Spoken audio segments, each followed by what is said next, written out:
સાબરકાંઠામાં તસ્કરો બેફામ બન્યા છે। દિવસે ને દિવસે તસ્કરોનો આતંક છે તે સામે આવ્યો છે અને તેના જ કારણે લોકો ભયમાં મુકાયા છે।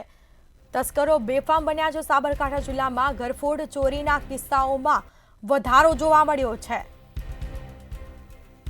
વિજયનગરના દંતોડ ગામે મોડી રાત્રે ચોરી થઈ છે, જેના સીધા દ્રશ્યો સામે આવ્યા છે। એક સાથે 5 મકાનોના તાળા તૂટ્યા।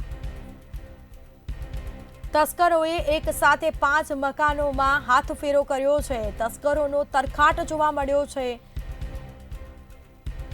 ચિઠોડા પોલીસ ઘટનાસ્થળ પર પહોંચી હતી, વધુ તપાસ શરૂ કરી છે। આ મામલે અલગ અલગ દિશાઓમાં તપાસ કરાઈ છે। 5 મકાનમાં લાખો રૂપિયાની ચોરી થઈ હોવાની શંકા જોવા મળી છે।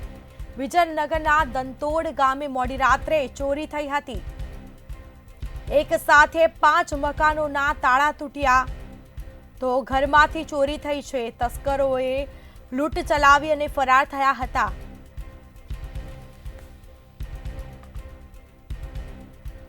ચિઠોડા પોલીસ ઘટનાસ્થળ પર પહોંચી હતી અને સમગ્ર મામલે તપાસ કરી છે। આ મામલે તપાસ શરૂ કરાઈ। 5 મકાનોમાં લાખો રૂપિયાની ચોરી થઈ હોવાની શંકા જોવા મળી।